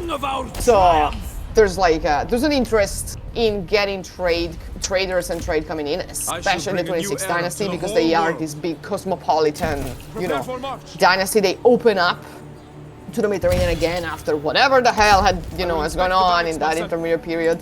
But even before that, like Egypt needs to, well, they live around the water anyways, so they kinda have to. But it's really cool to see, and it's really cool to see high officers and like noblemen bragging about importing timber. Like, oh, I imported these many timbers from Fenghu, from whatever the hell they imported it, right? From Byblos. Incredible, fantastic. It's like, wow. This is a Shania Twain moment. So you got a timber. That don't impress me much, right? But it was necessary. Love that you squeezed Shania Twain in there. I had to. It's important, Canadian content. There you go. Canadian content, exactly. Victory points. Let's go. I just wanted to add something about timber and Cyprus, because actually, like today, if you go to Cyprus, the only place you really find big stands of wood is up in the Troodos Mountains, where the copper comes from, and it's still really well forested, big conifers, beautiful trees, and I highly recommend, if you're in Cyprus, and especially in the summer, go up to the mountains, because beautiful, cool weather, right? Absolutely just beautiful landscapes, right? But that is where the major stands of trees were, at least in the later period, by like the Ptolemaic and Roman times. And by the way, this is another thing people probably don't think about often, is when Cyprus was part of the Ptolemaic Empire, it was a major source of wood for an Egyptian-based empire, because that whole region of Western Cyprus in the mountains and the foothills around Paphos in the Troodos Mountains was a source of timber. And so if you have a Ptolemaic navy that is working out of Paphos, Nea Paphos, they can actually build ships and use that timber and bring some of that timber to Egypt in that period from Cyprus. So Cyprus is important not only for this geopolitical position vis-a-vis the Seleucids and the Antigonids and other enemies that they have in the Hellenistic period and the Diadochoi period, but it's also a source of timber. So it's pretty cool. And actually there's other mentions that Cyprus was much more forested even beyond the mountains in the earlier periods, right? It's actually a quote from, it's Strabo who's quoting Eratosthenes, who says that Cyprus used to be heavily forested. Now, one of the reasons that the forests were pushed back, maybe there was climatic issues happening, but it was also, we forget, when you're doing huge amounts of smelting, right? To get the copper to export, you need to have a fuel for smelting. So if you are smelting huge amounts in the Bronze Age and later and creating these massive slag heaps, which we also have in Cyprus to show this is happening, you're using wood as a fuel and you are diminishing your forests as you're doing this massive metal production, right? And so it seems like that Cyprus was much more forested in antiquity than it is certainly today or even by Roman times, but it had to do not only with the use of wood for ships, but also for the metals industry. So it's pretty interesting how that's all interconnected, because you need that fuel to heat the furnaces to get the ore smelted out of the rock, and make your copper ingots that you find in the shipwrecks like Luberon, right? Mm-hmm. So, Right. So you're Pretty cool. you're fooling a Saruman. You're destroying the forest for the industry, right? Yeah, exactly. But it's true. It's true, right? That's what you're doing. It's true, and that's something that well, I mean, it is being studied, but like it's always fascinating because sometimes we don't think about it. It's like, oh yeah, they had forests, and then and then something happened. Yeah, what happened? Well, if you start with smelting and everything else, you are going to ruin the environment, right? Yep. Even in like pre-industrial revolution things, you're going to ruin the water sources, like the aquifers, because all of this smelting is done also with water, and you are going to, you're going to pollute the stuff. You're going to pollute the springs, and the Lord knows what the fuck you're drinking at that point. Someone else. Yes. So it's not. And the environmental issues, which is why sometimes you find these things as far removed from cities and places as you can, but not too much, because you still need to bring the stuff to the cities, right? So it's like, where is the balance? And sometimes there's no balance there. I mean, in minor, like on the same wavelength, but like a lesser issue is like when you have Greek cities and they put the pottery neighborhoods slightly outside because it smells, it's the same thing, right? You need to put the factories slightly outside of the city center, otherwise it's too smelly. Or you put it against in a place where the wind blows away, because you don't want the sort of pollution in the city, like odorous pollution. Right. But it's true. And then in Mesopotamia, you need to import all of that because you don't have it. You gotta bring it. Alas, also to make the chariots, which are still fucking death traps.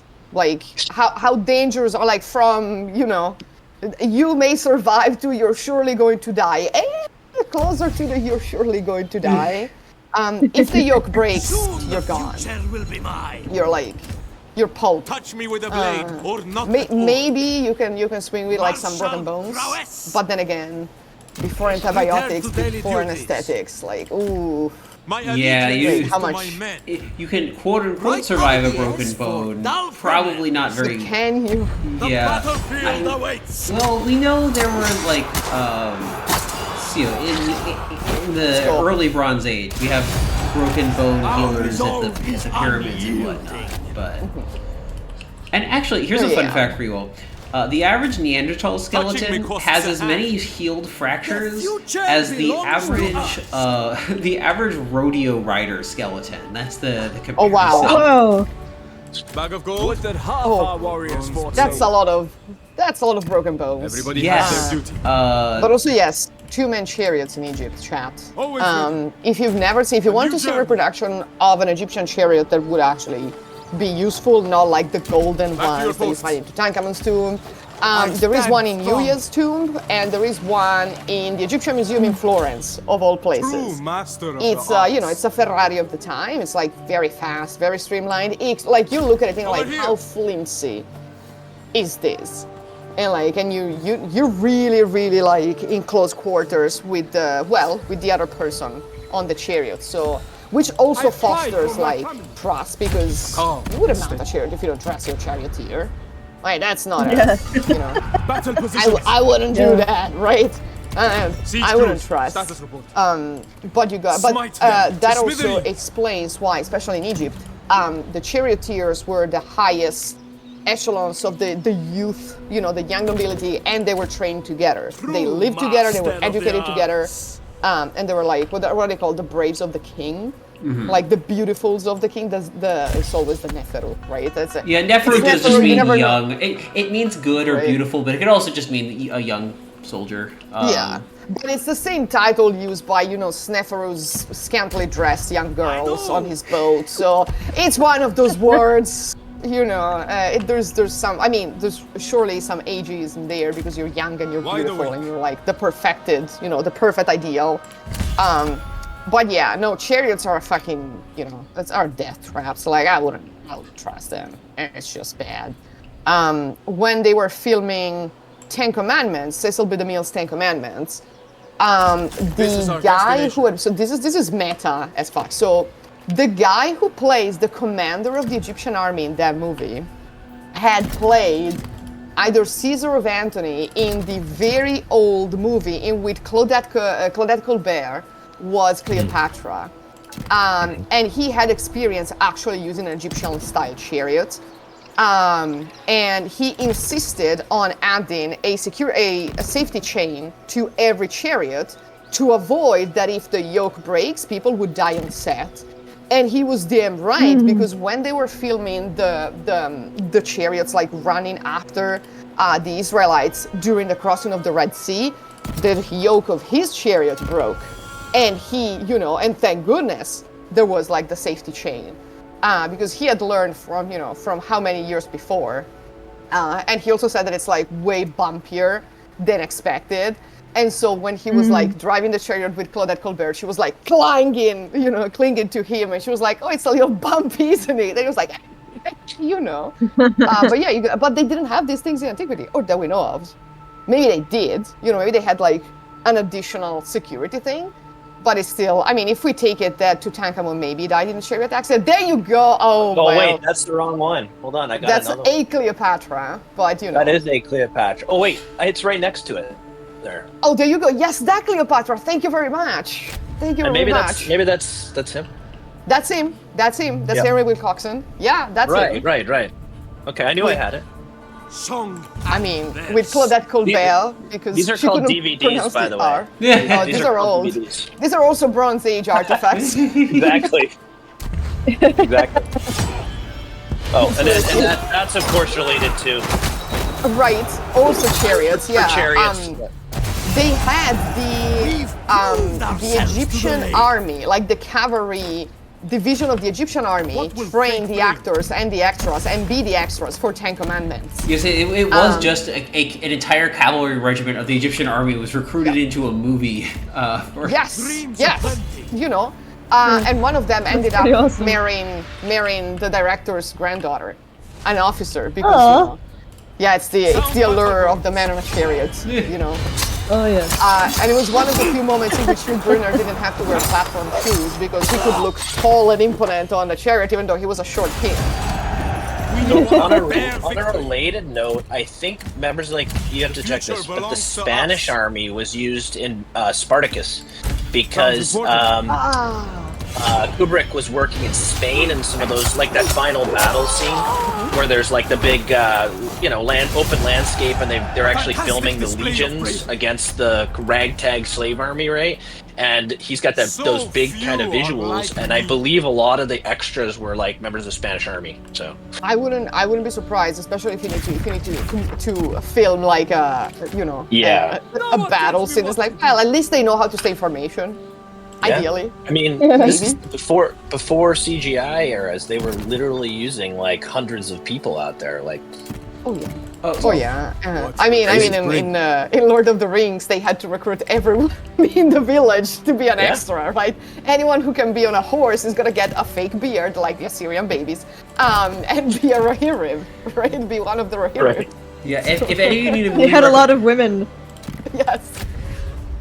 If anybody needs a historical movie recommendation for the occasion of Easter, I do highly recommend, not as a serious historical film, but as a fun historical film, the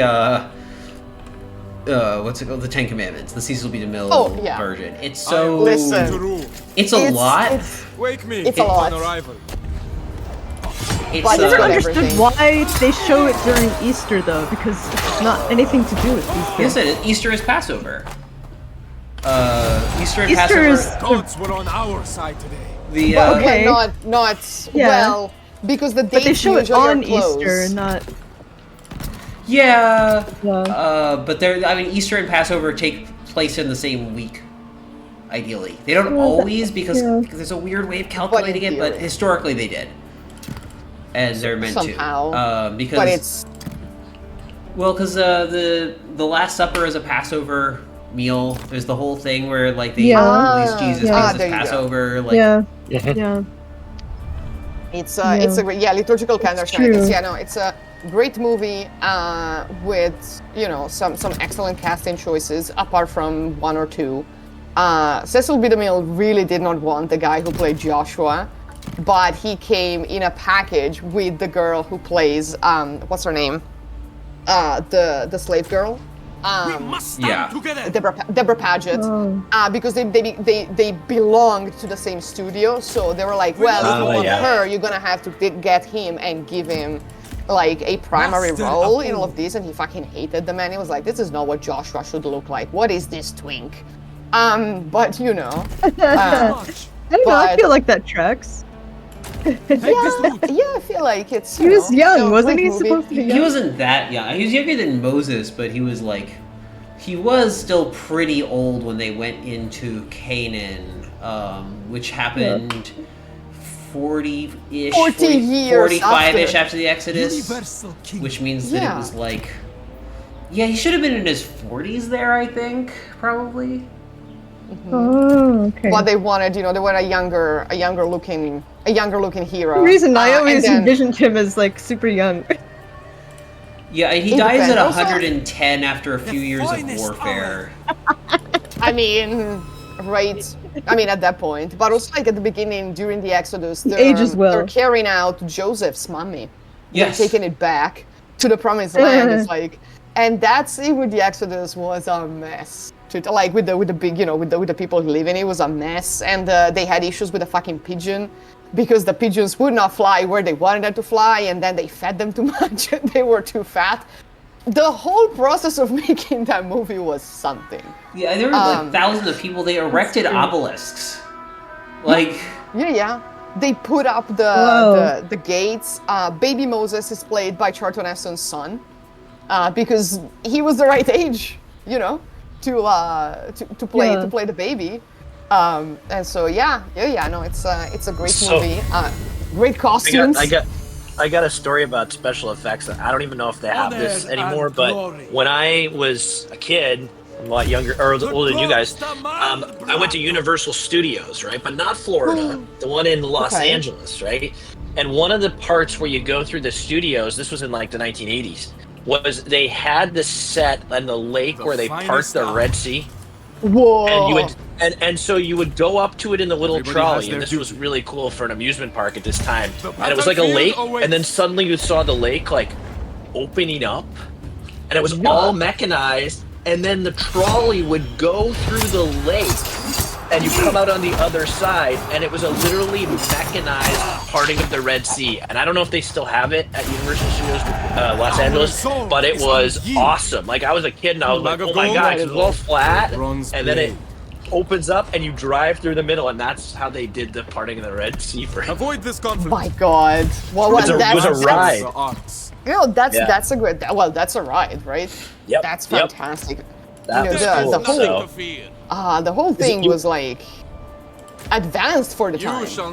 Oh yeah, I mean, it was all mechanized. I'll bet you there's a YouTube somewhere where you'll see it, and it's like it was a ride. You're in this little trolley, and you're going, and then you see this lake, and then the lake just opens up in the middle, and you drive through. Crazy, like not a big lake, but like fair size, man-made little pond. I mean, Pretty cool. Also like good movie recommendation. If the campiness of Ten Commandments is not your thing. Although, why wouldn't it be your thing when we have Nefertari looking like that? But that is historical simping for Irish Americans. But Prince of Egypt is another good option.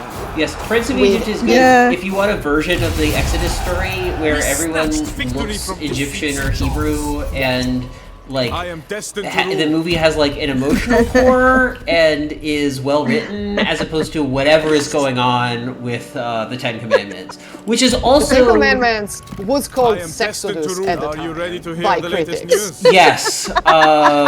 So It has stuff going on. There are things. Accuracy, quality, not necessarily what those things are.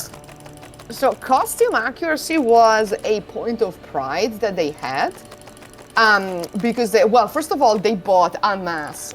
Most of the props that they that they used in the Egyptian, which was the story of Sinuhe that had come out like before they started production. And then they had actual Egyptologists like consulting for the costumes and the decoration, which is great. But they also had to take like some liberties here and there. Everybody has their duty. But it's, I mean, the whole thing is, it comes to a point like when they have the Nubian prisoners and like the Nubian king coming in, it's like, oh, how much Orientalism do you want? It's like, yes, so like, oh, yikes. Although appropriately cast, right? Yes, bring a new but era to the whole that does world. not make it not racist. No, exactly. No, it's still a gross moment. Also, like, you know, Charlton being a little too white, a little too tall for the time, and Yul Brynner being a little too Russian to play Ramesses. Yeah, the the all-white cast of Egyptians was certainly a decision. Not what I would. For those of you planning on making a movie about ancient Egypt at home, I highly recommend casting people from Egypt as opposed to Russians. Americans. Yeah. Oh, look at the elephant task. Oh, so from the chat, Arcanis is saying that Spielberg went to a substantial amount of effort to make sure the Prince of Egypt aligns reasonably well with Christian, Jewish, and Muslim narratives. Yes. And Patrick Stewart voicing Seti the First sure was a thing. Yeah, the voice actors are all white, which is the main issue with Prince of Egypt, right? Yeah. Everyone looks correct on screen, but then every voice is white. Other times, it's fantastic, and they even got the cartouches right, which is, fun facts for you. Yeah. At the very beginning, when they're showing Seti's relief on his chariot, those are actually his names. So I was like, it's great. It's great. Ooh, okay. Yeah. So who are we facing? Speaking of, we're fighting. Speaking of chariots. Yeah. We're up against Ugarit on this very nice Syrian kind of plains map. Gotta put F's in the chat for Ugarit because they're not surviving. Yeah. Well, maybe they are. I don't know. They're surviving as a well cared for city within Assyria. That's what they're gonna get. Of course. Their cultural memory will survive. That's good. But, we will remember them fondly. What is their banner? Oh, yikes. Oh, that's a See, good that's why you need a question. helmet, Let's take man. a look. That... Oh, that's an Atef crown. Yeah, that's a feathered Osiris crown with what looks like 3 orbs.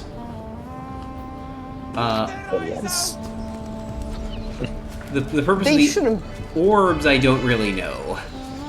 They shouldn't be using that. That's not theirs to use. The enemy general has perished. Yeah, they're making choices. That's what they are doing. They're making terrible choices. Yeah. But what kind of units are they fielding? So this is a pretty decent army of Canaanites. Canaanites tend to be, like the Hittites, kind of slow and armored. At least the northern Canaanites are. They have a lot of Hittite influence. Southern Canaanites are your, fast-moving Habiru nomads, and the northern Canaanites are urbane and well-armored in bronze. Holy shit! With their spear chariots and look at this cool little feather thing they've got going on here. Oh, I love them. I was like, are those antelopes? No, those are horses with feathers. Yeah. In my defense, I am short-sighted. I would be kind of critical of antelope chariots, but on the other hand, they would be so cool I couldn't be that mad. Yeah. The problem is the antelopes, though. The problem would be hooking them up. Yeah. Deer type animals famously not very cooperative. No, they don't listen to you. They panic really easily. My ethnology, my cultural anthropology professor used to be, we need to thank the unsung heroes that were our ancestors that tried to tame things that cannot be tamed. Yeah. Right? That tried to domesticate animals that should not be domesticated. Yeah, the problem with domesticating a deer is that they're really useful food animals. Our Neolithic ancestors ate a heck of a lot of gazelle in this region. Yeah. But they have an 8-foot vertical leap and are terrified of everything, which means that it's like functionally impossible to pen them in because you can't build a fence tall enough to keep them inside, nor can you convince them to stay in it voluntarily. So it's just not worth the effort. Yeah, I was gonna say they tried that in the Neolithic, and I think they kind of gave up because we see that in Cyprus too. They have this specific deal. The fallow deer is the deer that we see at sites like Kirikatia, and we think that there's probably a pen. They tried to pen them in or something, but they never were able to really keep them for the points you're making. I think it's like they can jump out of almost any pen, and like they're just not like cattle or something. So. Yeah, you gotta cage them. It's like and they panic. Which though they panic a lot. It's kind of incredible that we domesticated the aurochs. Those things, I'm loath to say that I'm glad they're extinct. I'm not. I don't like to want animals to be extinct, but also they are terrifying. I cannot imagine being the guy who like sits down at the tribal council meeting and is like, "Hey, I think we should start bringing these guys into our house." Like the large thing with horns that can trample you. Yeah. If you look at it wrong. This heat is too much. But you know Sounds what? like a plan. Also from the chat, Arcanist is saying that the Egyptians were perpetually sad about being unable to domesticate cheetahs. You know what?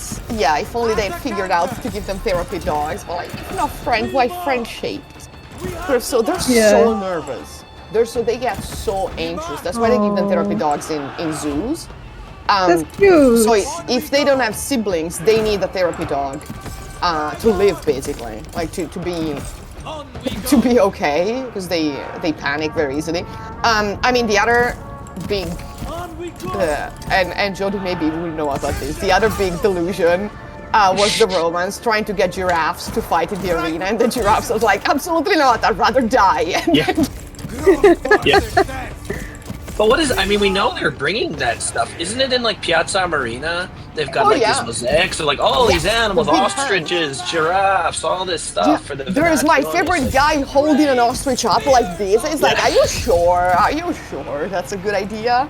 They're trying all of them. Like, I mean, a rhinoceros is like basically a moving tank, and like if it's angry enough, it will charge at you. A hippo is the devil, so it will charge you because it feels like it, Big felines, they will do that, especially if they're hungry. But no, giraffes will die. They're prone to heart attacks because they're made in this weird way, and they panic very easily, and they cannot run for extended periods of time. They're really poorly made. Well, for fighting purposes, let's put it that way. Right. I mean, we love them. We're not here to, to talk shit about giraffes, although, but we love them. There was a giraffe in Renaissance Florence, who was a gift to Lorenzo il Magnifico from someone from the Ottoman Empire, and everyone loved this giraffe called Giraffa because Italians.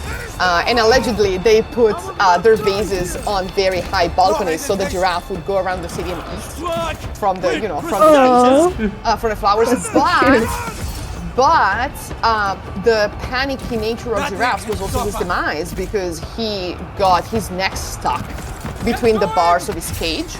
And instead of helping, allowing people to help him, he just panicked and moved so much that he snapped his own neck. And that is why you don't bring giraffes to Italy. I mean, he would have died regardless because it's not the right environment, but, they're huge, delicate, good runners, and they have very flexible kicking legs, but they're also like, I know it is sad, I've seen the chat for the giraffe. Poor Giraffa, he was a good boy, and then there were saucy stories with parrots saying racy things. The various political slogan parrots that Augustus had to deal with. Those. I mean, those two. And also, like, people having trained parrots that only said certain things in the worst possible moments. It happens, right? But yeah, so from the chat, people looked at giant murder cows that culture throughout Eurasia saw as an embodiment of primordial divine virility. Yes, and they were like, yes, We must retreat. we should. But also, yeah, the elephants and the rhinos you can sort of prolong and threaten. Giraffes, it's not ideal. But with the cows, they are generally good natured. That's the thing. They're like, they get very scary when they're threatened, and they're like bigger than you imagine in general. But, they're not aggressively predators. With big cats, I can see the appeal. They're Hey, Kate, I have to pop off in about 5 minutes. Yeah, not a problem, because we are almost at the end Yes. of the Okay. thing. Yeah. Check the time. Okay. Oh yeah, it is about Usually. 11. It's almost 11:30. So yeah, we can Yes. close it out. So yeah, Okay. I think this is a good place actually. Yeah, To, Yeah, we'll take our turn and then. Because this battle should secure another chunk of Ugarit for us. Thank you, Evil Sin. Excellent. This is old-looking the man. Easter weekend yard work time as well, so I've gotta Oh yes. gotta make some hay, as they say today. No, that's fair. That's fair. Look at our man, killing, destroying. So we've considerably advanced into their territory. Let's see. As we'll take a look at our dominion, at what Ashur and Ninurta and Ishtar have given us, or what we have taken. Senti Sapinula. Ciao. Sorry. Sometimes you gotta tell them. No, I don't want to give them a huge amount of resources for marriage. It doesn't seem very fair to me. It's not worth it. I mean, if you want something, you should ask nicely. Oh, look at these Urartu invaders. Hate them. Yeah.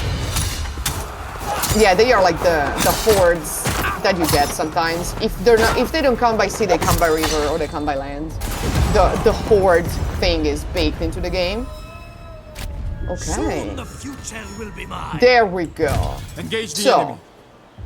Block all approaches. Yep. Just wanna Keep them trapped. use that and then. So, look at that. Yeah. Wow. We've Okay. expanded out here, and it's sort of weird because it's discontinuous, but we have gotten more chunks of land in, and we're pushing further north. I shall We bring a could new probably just era very quickly to the take whole Aripsha. realm. Oh no, it has walls. It'll take longer. Alas. Wide Well, we awake. can start sieging that for next time. Keep them trapped. But yeah, we have expanded. We're fighting people off. We've won the major victory. We're going to progress to the ultimate victory in hopefully a couple of sessions. We are. Points for taking Troy. That would certainly be something. I mean, that would be something, certainly. Oh, we are working. Yeah, we're working. We're what, 40 points away from total victory? 44. bad. Yeah. Okay. So total victory marks the kind of end of the expansion of the Middle Syrian Empire. Then is that where no, you go to, or so you have do you just keep multiple- playing and play? Yeah, you have multiple objectives. Yep. And you can do so. Like we do control more land than they did because we have a much more secure control over Elam than they ever did, but we haven't moved as far to the west necessarily. But yeah, in ultimate victory, we would be establishing almost a Neo-Assyrian level of control. Like we're probably going to have to take this whole region either ourselves or through our vassals. Right. Maybe a little bit more to officially establish that. I mean, we could move down in the Levant and start pushing against Egypt, or we could move northwest and start pushing against the Hittites. It depends what kind of vibe we want to, how much Sennacherib we want to be. Yes. That being said, so I think this is today's session. We are at the 2 hours mark. So thank you, chat, for giving us prompts and questions and comments. Thank you, Jody, for joining us. This was delightful. Oh, it was a blast. As usual, as always, that's a lot of fun. Thank you, Emma, our field commander, for taking us to victory. Thank you, Briana, for also contributing to the general discussion and asking me what I mean by globalized, which I'm not going to answer because that would put us for another 4 more hours here. So we won't be here next weekend because of a conference, but we will be here in May. Again, to finish our conquest and establish the empire blessed by Ashur, Ninurta, and Ishtar. So enjoy the rest of the day. Happy Easter if you celebrate. If you don't, just eat chocolate eggs regardless. And we will see you all in 2 weeks. Thank you. Bye.